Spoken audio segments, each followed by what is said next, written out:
Akkam jirtu daawwattoota keenya nageenyi keenya bakka jirtanitti sinaa dhaqqabu.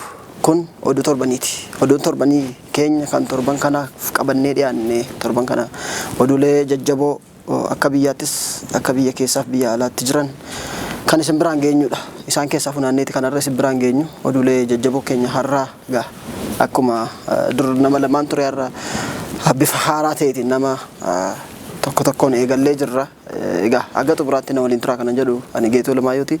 Ogeessi kaameraa Mooftaama Barraati.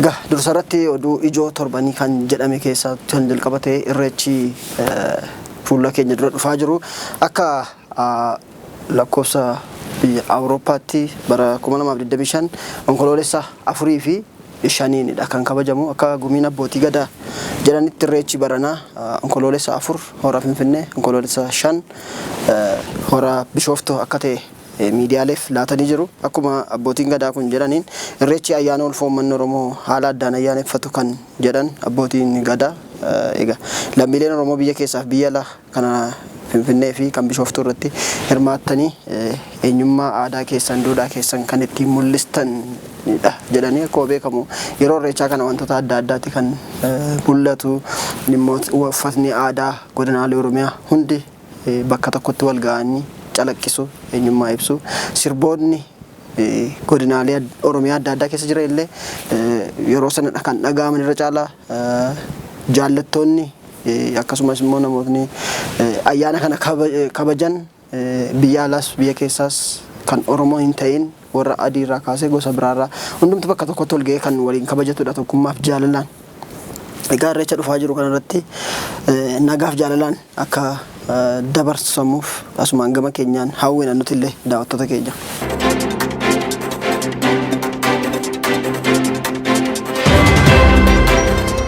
Egaa torban dabarsine kana keessa immoo godina Wallagga Bahaatti rooba guddaa roobeen ooyiruu midhaanii kan qonnaan bultoota mancaasuun torban dabarsine kana keessa oduu ijoo ta'e gabaafamaa ture miidiyaalee adda addaatiin godina Wallagga Bahaa aanaa Nunnuqumbaatti rooba cumaa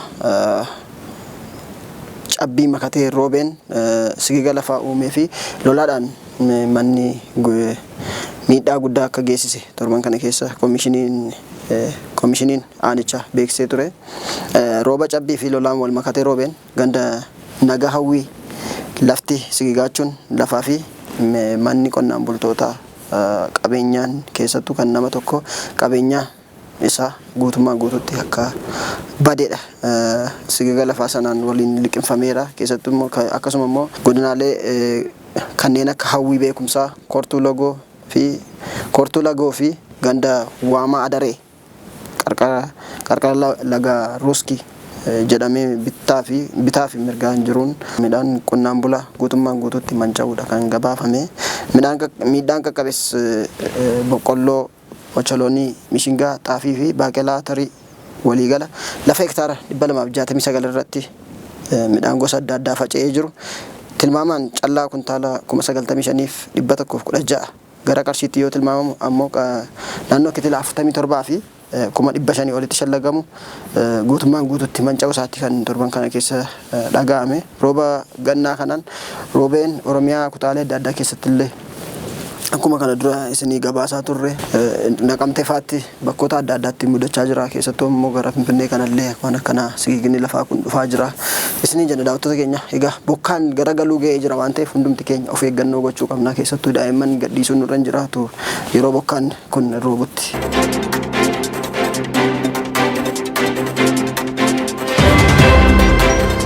Daawwattoota keenya oduu ittaanutti oduu torbanii jajjaboo jedhamanii filamanii simbiraan ga'amanitti kan ittaan yoo ceenu naannoo kibba Itoophiyaatti hidhattoonni daangaa Keeniyaa keessa dhufanii lubbuu nama balleessaniiru jechuun dhaga'ame. Egaa torban dabarsine kana keessa naannoo kibba Itoophiyaa godina Oomoo kibbaatti aanaa Dassanach naannoo Heerummaa jedhamu keessatti haleellaa hidhattoonni Keeniyaa Turkaanaa irraa dhufanii raawwataniin lubbuu nama tokko yoo darbu loon 2,000 ol immoo uffatanii akka fudhatan torban kana keessa kan dhaga'ame. Haleellaan hidhattoonni sun raawwataniin fulbaana 13,2025 akka ta'e miidiyaaleen gabaasaa turanii haleellichaan abbaan maatii 4 Iyemmaa Kohanga jedhamu osoo loon eegaa jiru rasaasaan rukutamuun lubbuun darbu poolisiin aanaa sana heenatti miira kan jedhee yeroo sana gabaase miidiyaa keessattuu Addis Standard kan afaan Oromoo fi afaan Ingiliishiiti. Kana dura guraandhala 24 bara 2025 godina Oomoo Kibbaa aanaa Dassanach naannawaa daangaa Itoophiyaa fi Keeniyaatti walitti bu'iinsa hidhattoonni Keeniyaa irraa dhufaniin ka'een fi haga ammaattis itti fufeen yoo xiqqaate lammiilee Itoophiyaa 13 yoo du'an namoonni 2 madaa'uu jiraattonnii fi qondaaltonni mootummaa naannoo sana kana dura ibsanii ture.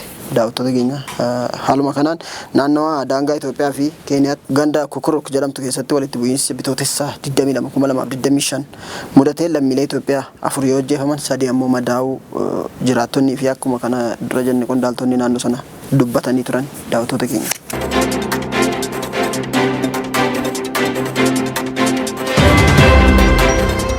Itoophiyaan biyyoonni addunyaarraa 42 ta'an Itoophiyaa keessatti haalli qabiinsa mirga dhala namaa yeroo irratti yaaddoo qabaachuu xalayaadhaan mootummoota gamtoomanii beeksisanii jiru, xalayaa itti ergatanii jiru. Torban dabarsine kana keessa haalli qabiinsa mirga namummaa Itoophiyaa keessatti yaaddoo ta'aa dhufeetiin biyyootni 42 jedhaman kun yaaddoo isaanii xalayaadhaan ibsatanii jiru. Biyyoonni 42 kun Itoophiyaatti bara dhufu filannoo geggeeffamu yeroo yaadatamutti haalli qabiinsa mirga dhala namaa baay'ee yaaddessa akka ta'e yookaan immoo akka isaan yaaddessedha kan isaan torban dabarsine kana keessa ibsanii. Ibsa waloo biyyootni 42 kun waliin baasaniin haalli mirga namummaa Itoophiyaa keessattuu daangeffamni mirga yaada ofii bilisaan ibsachuu karaa nagaa walga'uu fi waldaan gurmaa'uu irratti kaa'ame baay'ee akka isa yaaddesse. Baay'ee yaaddessaa akka ta'edha kan xalayaa sana keessatti barreeffame. Itti dabaluudhaanis tarkaanfii mootummaa Itoophiyaa dhiyeenya kana fudhataa jiruun dhaabbileen hawaasaa siivikii irra sodaachisuu fi ukkaamsuu dabalatee haalli siivikii dhiphachuu fi cufamuun yaaddessaadha jedhaniiru. Biyyootni addunyaarraa 42 jiran kun egaa biyyoonni kunneenis doorsisa miidiyaalee fi gaazexeessitoota walaba ta'an irratti yaaddoo qaban ibsuun taateewwan kana irratti qorannoon iftoominaa akka geggeeffamu gaafataniiru. Barreessaa olaanaan dhaabbata mootummoota gamtoomaniitti gabaasa bara 2025tti waa'ee ijoollee fi walitti bu'iinsa hidhannoo ilaalchisee baasee keessatti ajjechaa ijoollee fi jeequmsaa qaama dhala namaa irratti hiraarsa raawwachuu gudeeddii akkasumas butamuu dabalatee sarbamoota ciccimoo daa'imman irratti raawwataman baay'ee dabaluu isaaniiti keessattuu Itoophiyaa keessatti jechuudha. Ilaalchisee yaaddoo qabamas ibsatanii jiru kuni. Egaa kanaaf mootummaan Itoophiyaa fi qondaaltonni biroon hundinuu dhiittaa mirga namummaa fi dhiittaa naannawaan wal dhabdeen miidhaman Oromiyaa, Amaaraa fi Tigraay dabalatee mudataa jiru dhaabuuf tarkaanfii qabatamaa akka fudhatan waamicha dhiyeessanii jiru. Keessattuu amma filannoon dhufaa waanta jiruuf baay'ee nu yaaddesseera. Kana dura barataan keessattuu daa'imman gudeedamuu, butamuu, miidhaan qaamaa irra ga'u kan biyyootni 42 kun dhaabbata mootummoota gamtoomaniitti xalayaa isaanii ergatanii Itoophiyaa keessatti dhiittaan keessattuu gaazexeessitoonni mirga walabaa dhabuu isaaniiti. Kana dabalatee immoo waldaan gurmaa'uu siivikii gareen adda addaa jiran kana durallee akkuma jechaa turre kaard warri jedhaman fa'aa kun ugguramanii akka turan kana duras ni beeksisanidha. Gaazexeessitoonni immoo yookaan galaalchitoonni immoo kan hidhaa jiran illee jiru. Kan eessa buuteen isaa hidhamame iyyaafannoo karaa CPJ yookaan waldaa karaa CPJtiin akka isaan ifa ba'an gaafatameen namoonni muraasni argamanii jiru. Kanaaf baay'ee na yaaddesseera jedhan biyyootni 42 kun. Biyyoonni 42 kun ammatti maqaan isaanii hin eeramne 42 ta'uu isaaniiti kan miidiyaalee gurguddoon biyya ala jiran gabaasan.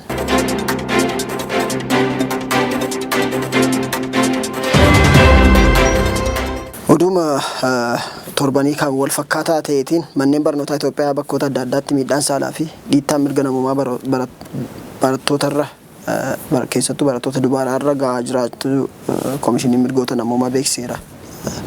Egaa akkuma sila jennee sila kan biyyoota 42 kan mootummoota gamtoomaniitti himate amma immoo koomishiniin mirgoota namummaa manneen barnootaa kutaalee biyyattii adda addaa keessatti naannoo Oromiyaa fi Amaaraa keessatti doorsisni sodaachisuu fi qoccolloon saalaa barattoota durbaa irratti raawwatamaa jiraachuu koomishiniin mirga namummaa Itoophiyaa mirkaneeffadheera jechuudhaan ibsa baaseera torban dabarsine kana keessa Koomishinii Mirga Namummaa Itoophiyaa kunis barsiisotaa fi barattootaan raawwatamaa akka jiru koomishinichi hubachiiseera. Kana malees manneen barnootaa tokko tokko keessatti daa'imman adabbiin qaamaa fi xiinsammuu akka irra ga'u akkasumas sababa walitti bu'iinsa hidhattootaa fi humnoota nageenyaa mootummaa gidduutti keessumaa Oromiyaa fi naannoo Amaaraa keessatti adeemsifamaa jiruun barattoonni balaadhaaf saaxilamaa jiraachuusaa koomishinichi beeksisee jira. Torban kana keessa wanti dhaga'ame immoo Koomishiniin Mirga Namummaa Itoophiyaa manneen barnootaa mootummaa fi dhuunfaa magaalota akka Finfinnee, naannoo Affaar, Amaaraa, Gaambeellaa, Oromiyaa fi Kibba Itoophiyaatti argaman irratti manneen barnootaa barattootaaf mijatoo ta'uu fi dhiisuu akkasumas haala qabiinsa mirga namummaa barattootaan wal qabatee hordoffii taasisanii akka ta'uu beeksisee jira. Haaluma kanaan fulbaana 2025 argannoo fi yaada dhiyaate irratti qooda fudhattoota waliin Finfinneetti marii taasisuun isaa kan yaadatamudha. Koomishinichi qooda fudhattoota waliin Finfinnee waggoota torban darbanii keessa Oromiyaa bakkoota adda addaatti sababa rakkoo nageenyaa wal qabatee daa'imman, dubartootni, maanguddoonni fi dargaggoonni godinaalee Oromiyaa adda addaa keessatti ajjeechaa, hidhaa, reebichaa fi humnaan ukkaamsuu humnoota nageenyaa jechuun kan ukkaanfaman humnoota nageenyaan akka ukkaanfaman qaamolee hidhataniin daran ballachaa dhufuu isaati kan inni walgahii yookaan koree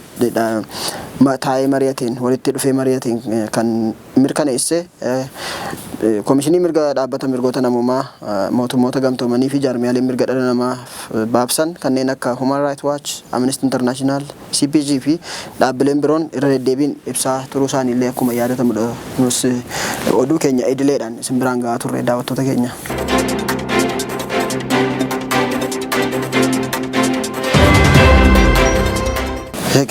Oduu keenya torbanii kana itti aanutti yeroo ceenu mootummaan Ameerikaa lammiilee Itoophiyaa sababa daawwannaaf jedhanii achitti da'uuf barbaadaniif akeekkachiisuunsaa torban dabarsine kana keessa kan dhaga'ame. Imbaasiin Ameerikaa sababa viizaa daawwannaa fi viizaa daawwannaatiin lammiilee Itoophiyaa gara Ameerikaa imalanii da'uuf yaalan akeekkachiisni kennamee jira.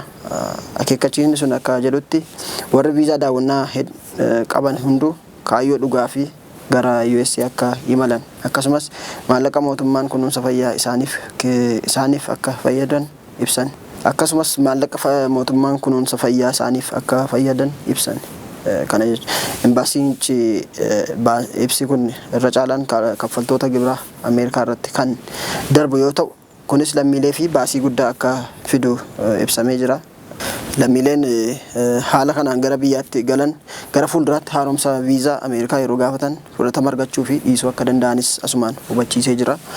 Kanaaf lammiilee Itoophiyaa viizaa daawwannaatti gara Ameerikaa imaluuf yaadaa jirtan kaayyoo dhugaa jechuunsa yoo daawwannaa yookaan waan qabatamaadhaan deemuu akka qabdan achitti da'uun akka hin danda'amne kan ibsudha. Mootummaan Ameerikaa nageenya biyyattii eeguuf sochii lammiilee biyyoota biroo daangessuuf tarkaanfiiwwan wal duraa duubaan fudhachaa jiraachuun isaallee kan yaadatamudha. Keessattuu baqattoota ari'aa jiraachuun isaa akkuma beekamudha. Kana keessatti immoo Itoophiyaanis hammatamtee jirti.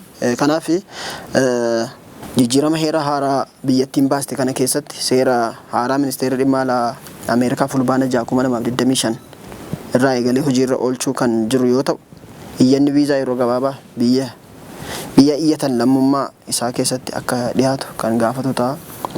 Kana keessatti Itoophiyaa keessatti eegaluuf kunis biyyoota adda addaa keessatti eegalee jira. Kan Itoophiyaas dhiyootti akka eegalu kun akka hojiirra ooludha kan imbaasiin Ameerikaa kun baase.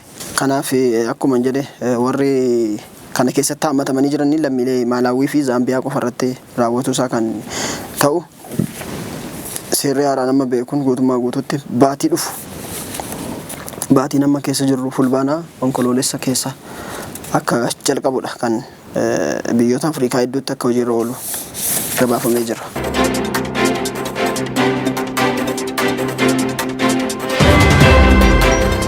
Oduu torbanii keenya kan gara xumuraatti fidaa jirra daawwattoota keenya kan itti aanu kan na bira jiru Liibiyaatti bidiruun godaantota feetee imalaa turte dhidhimtee namoonni 50 du'uun dhaga'ameera torban dabarsine kana keessa. Liibiyaatti bidiruun godaantota Afrikaa feetee imalaa turte balaa ibiddaa mudateen yoo xiqqaate lubbuun namoota 50 darbeera. Bidiruun godaantota Afrikaa jireenya fooyya'aa ta'e barbaachaaf akkasumas rakkoo nageenyaa fi waraanaa jalaa baqachuuf gara Awurooppaatti uummatni keessattuu Afrikaa gara Awurooppaatti baqatan yeroo baay'ee dhedhemuudhaan dooniin dhedhemuudhaan namoonni hedduun lubbuun akka dhabaa jiran isaan keessaa kan torban kana keessa dhaga'ame immoo balaa ibiddaa mudateen namoonni 50 lubbuun godaantota 50 darbee jira. Daawwattoota keenya dhaabbanni godaantota addunyaa akka jedhetti baha Afrikaa keessatti namoonni muraasni qofti karaa nagaan akka isaan darbanii fi seera qabeessa ta'een karaa itti ba'an argatu jedha. Warri kaan karaa seeraan alaati kan isaan bidiruudhaan galaana guddaa sana qaxxaamuruun biyya bakkaan itti jijjiirameen jireenya koo fooyyeffadhaa maatii koo fooyyessa jedhan sun ga'een irbaata qurxummii ta'an jechuudha daawwattoota keenya. Kanaaf lolli humnoota Sudaanii fi humna addaa biyyattii gidduutti waggoota lamaan darbaniif godaantota 140 ol gara Liibiyaatti godaanan taasisuusaa jaarmiyaan baqattoota mootummoota gamtoomanii beeksisee jira. Kanarratti rakkoon mudate kanas gurraandhala tokko haga adoolessa 13 gidduutti daandii giddu galeessa Meditiraaniyaatti yoo xiqqaate namoonni 456 yoo du'an 420 ammoo achi buuteen isaanii dhabamuu jaarmichi beeksisee jira. Baatii hagayyaa keessa bidiruun 2 kibba Xaaliyaanii odola Lampedusa jedhamturraa liqimfamuun yoo xiqqaate namoonni 27 du'anii jiru. Ji'a adoolessaa keessa yoo xiqqaate godaantotaa fi buqqaatonni 60 ta'an qarqara galaana Liibiyaa irratti bishaaniin kan liqimfaman yoo ta'u irra caalaan isaanii lammiilee Sudaan, Itoophiyaa fi Eertiraadha akka ta'e kan ibsame. Kanaaf lolli Sudaan gidduutti jiru akka jiraattonni godaanan baqatanii taasisee jira. Sun immoo balaaf isaan saaxilee jira. Irbaata qurxummii isaan taasisee jira daawwattoota keenya.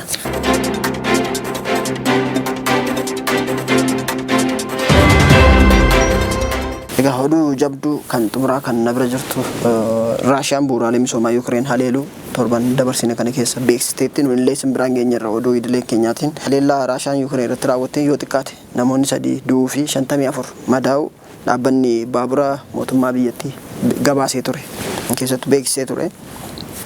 Haleellaan sun bu'uuraa daandii baaburaa irratti kan xiyyeeffate yoo ta'u sarara humna elektirikaa irratti miidhaa cimaan kan geggeessisuu fi tajaajila baaburaa hunda akka addaan kute dhaabbatni baabura mootummaa Yuukireen beeksisee jira. Yoo xiqqaate baaburri 46 harkifachuun daandiin gara Odeeskaa fi Diimproo geessu cufamee akka jirudha kan gabaafame. Ittaanaan muummicha ministeeraa Yuukireen Oleskiin Kuleeba akka jedhanitti diinni haleellaa guddaa dirooniidhaan galgala kana raawwatteen neetwoorkii baaburaa jeequuf yaalee godheera jechuudhaan kan isaan jedhanii yaalii godheera jechuun isaanii egaa irra aanne irraadha yookaan immoo ofirraa qolanneerra jechuu akka barbaadaniiti. Garuu gara olitti immoo baaburri wal harkisu akka harkifate deemuu akka hin dandeenye sababa miidhaan dira qaqqabeefidha. Elektirikiin akka manca'eedha kan dubbatame. Egaa daawwattoota keenya oduu torbanii jajjaboo jennee kan filadhee simbiraan ga'e kanarraa kanumaan raawwadha. Torban immoo waa'ila keenya kan biraan dhufee oduu torbanii ijoo jedhaman funaanatee kan dhufee simbiraan ga'udha. Kanarraa kanumaan goolabnirra.